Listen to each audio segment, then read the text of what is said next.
بسم الله الرحمن الرحيم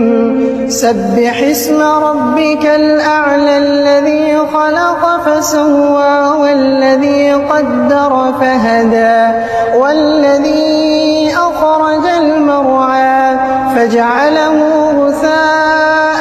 أحوى سنقرئك فلا تنسى إلا ما شاء الله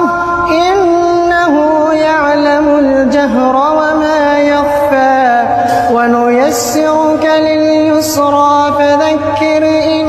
نفعت الذكرى سيذكر من يخشى ويتجنبها الأشقى الذي يصلى النار الكبرى ثم لا يموت فيها ولا يحيا قد أفلح من تزكى وذكر اسم ربه فصلى بل تؤثرون الحياة الدنيا والآخرة خير